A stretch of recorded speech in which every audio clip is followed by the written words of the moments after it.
Bueno, vamos a empezar con el tema 12, perímetros y áreas. Y para ello lo primero que quería hacer es una revisión, un pequeño resumen de lo que hemos visto hasta ahora de los polígonos y de su clasificación.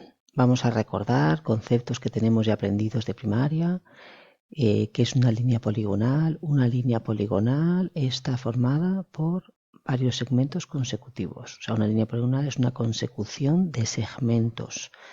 Las líneas poligonales pueden ser abiertas cuando los segmentos no se encuentran, o puede ser una línea poligonal cerrada cuando los segmentos se cierran, ¿vale? Cuando existe un espacio interior, siendo entonces el polígono la región de plano. Acordaos que el plano es la superficie que queda cerrada por la línea poligonal, que queda encerrada en su interior. ¿De acuerdo? Dentro de un polígono hemos visto que tenemos los lados, que es cada uno de los segmentos que lo conforman, los vértices, que son los puntos donde se encuentran dos lados, el ángulo, que es la región de plano que está comprendida entre dos lados al cortarse en el vértice, y la diagonal, que son los segmentos que unen dos vértices no consecutivos. ¿De acuerdo? En este caso existen diferentes diagonales, una diagonal, dos diagonales y tres diagonales. ¿De acuerdo? Venga, pues continuamos con el tema. Hemos visto que los que los polígonos los podemos clasificar según sus lados. Si tienen 3 lados los llamamos triángulos, si tienen 4 lados cuadriláteros, si tienen 5 pentágonos, si tienen 6 hexágonos, y etc. Y hemos visto que los cuadriláteros los podemos clasificar dependiendo de si sus lados o sus ángulos son iguales y paralelos. Entonces, ¿qué tenemos? Pues tenemos el cuadrado, que es el caso en el que los 4 lados son iguales y además los 4 ángulos son rectos. Es lo mismo decir que los ángulos son rectos a decir que son ortogonales, que son perpendiculares o que forman 90 grados. Acordaros, eso significa que este ángulo, le puedo hacer el simbolito que hacíamos en dibujo del cuadradito con el punto en medio, que forma 90 grados. ¿Cómo es un rectángulo?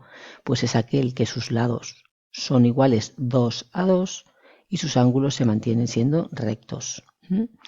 ¿Cómo sería el rombo? Sus 4 lados son iguales, pero sus ángulos no son rectos.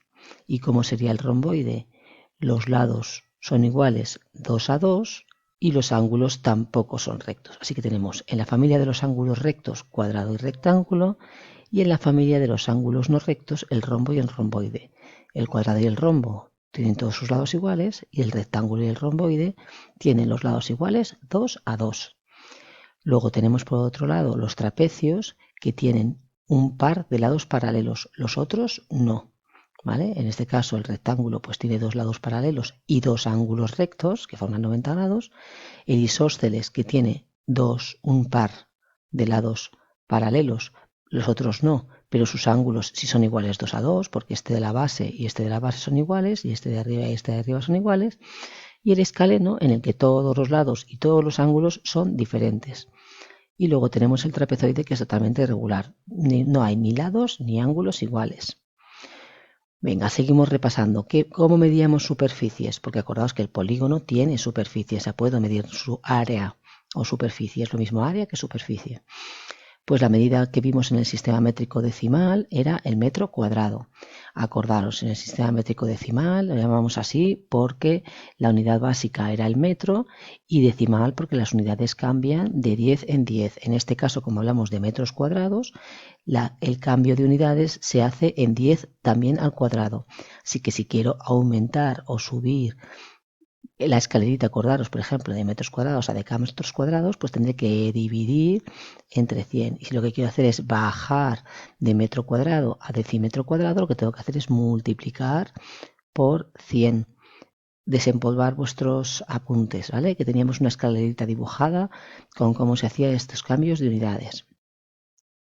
Bueno, por otra parte, bueno, pues esto es una herramienta, como sabéis, el metro láser es una herramienta que se utiliza mucho, pues para levantar planos. Por ejemplo, si a mí me piden hacer una reforma de un edificio y tengo que ir a medir, pues ya no vamos normalmente con la cinta métrica, o no solo vamos con la cinta métrica de 60 metros, la de 2 metros, además también llevamos un Metro láser, ¿por qué? Porque nos da autonomía. Yo puedo medir una casa sola si llevo metro láser, pero no puedo medir una casa sola si solo llevo una cinta métrica de 60 metros. ¿Y qué hacemos para medir? Pues medimos, siempre se mide por triangulación, ¿vale? Yo mido triángulos y luego puedo calcular las áreas. Hoy vamos a explicar solamente el perímetro de un polígono, que es un tema que ya conocéis, pero bueno, para que tengáis,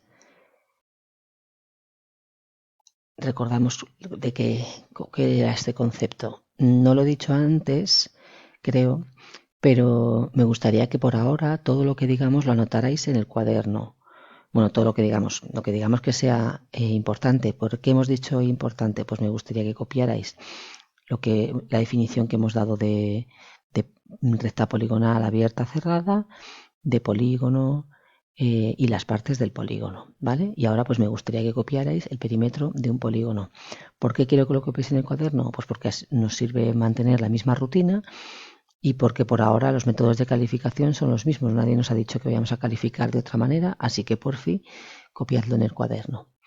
¿Qué es el perímetro de un polígono? El perímetro es la suma de las longitudes de los lados que lo forman y se representa con la letra P mayúscula.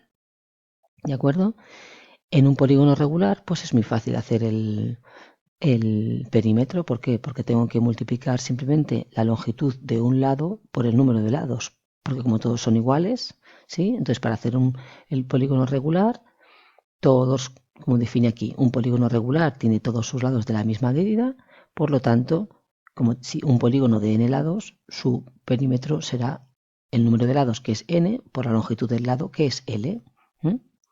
Abajo viene un ejemplito. Cuando son irregulares, ¿qué pasa? Pues que si son irregulares, pues tengo que hacer la suma de los diferentes lados. Dice, por ejemplo, esto es un pentágono irregular. ¿Por qué? Porque todos sus lados son diferentes y todos sus ángulos son diferentes. Entonces, ¿qué tengo que hacer para hallar el perímetro? Pues sumar cuánto mide el segmento AB, cuánto mide el BC, cuánto mide el CD, el DE y el EA.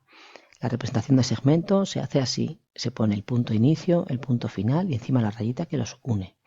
Pues si sumamos 3 más 2 más 4 más 2 más 5, da 16. En el apartado B nos dice que hallemos el perímetro de un pentágono, en este caso es regular. ¿Por qué es regular? Porque todos sus ángulos y todos sus lados son iguales. Como el lado me dice que mide 3 centímetros, cuento cuántos lados tiene. Pues 5 porque es un pentágono. 1, 2, 3, 4, 5. Pues sería 5 lados por 3 centímetros cada lado, en total 15 centímetros. No os olvidéis nunca de poner las unidades, es importantísimo. Aunque sea el mismo caso, lo hace como caso particular, nos pone al lado el perímetro de un paralelogramo. Pues tengo un cuadrado de lado L o un rombo de radio L. Acordaros que el cuadrado y el rombo tienen como características que la longitud de sus lados son iguales. En el cuadrado todos los ángulos forman 90 grados y en el rombo no. Pero como en el caso de medir el perímetro nos da igual los ángulos porque solo me interesa la longitud de los lados, pues en ambos casos el perímetro es 1, 2, 3, 4 veces el lado, 4 por L. 1, 2, 3, 4 por L. En el caso de los rectángulos o el romboide, dijimos que los lados son iguales 2 a 2.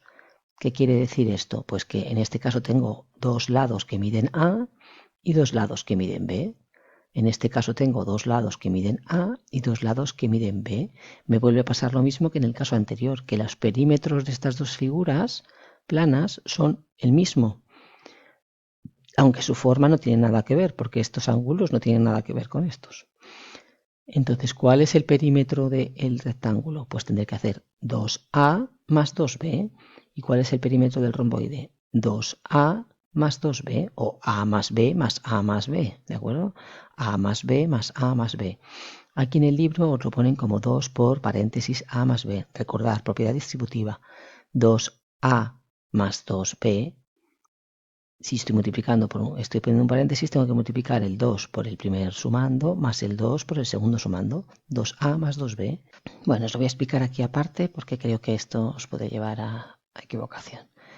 Si tengo bien un cuadrado ¿de acuerdo? Un cuadrado que tiene todos sus lados iguales, hemos dicho, y todos sus ángulos de 90 grados.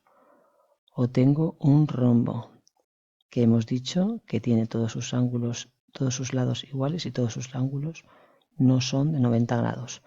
El perímetro, hemos dicho que esa es la suma de todos los lados. En estos dos casos, el perímetro es A más A más A más A. O sea que el perímetro es 1, 2, 3, 4A es pues 4A, ¿de acuerdo?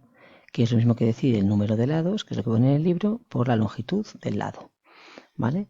Sin embargo, si tenemos un rectángulo, esto aquí se dibuja fatal, si tenemos un rectángulo, voy a intentar hacerlo,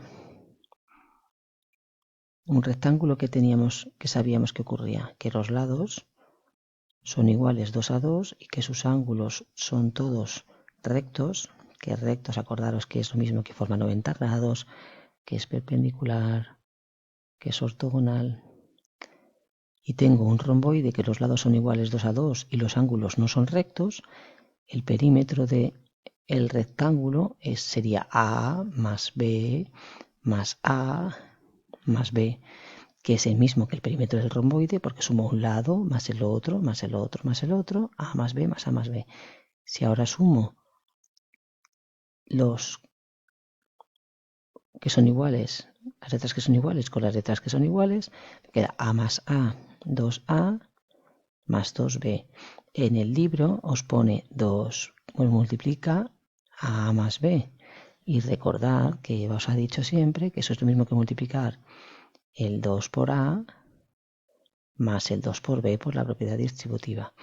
Así que esto es lo mismo que 2A más 2B, que es exactamente lo mismo que nos ha salido a nosotros haciendo la suma desglosadita, ¿vale? Así que no os liéis. Bueno, vuelvo al libro otra vez. Vale, en el libro vienen ejemplos. Por favor, mirad siempre los ejemplos del libro. A las personas que me han preguntado cómo podían practicar o ver temas pasados, les he dicho que ya que en vuestro cuaderno muchas veces no corregís los ejercicios y no lo copiáis, que siempre intentéis hacer, tapáis la solución del ejemplo que viene en el libro, copiáis el enunciado y en el libro siempre las cosas vienen resueltas como las hacemos nosotros.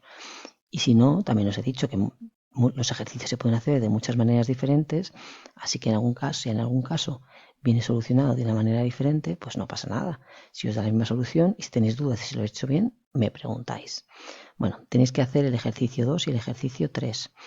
El ejercicio 2 tenéis que determinar el perímetro de un triángulo equilátero. Por favor, mirad lo que es un triángulo equilátero si no lo sabéis, lo hemos visto, que es la pista para poder solucionar el ejercicio.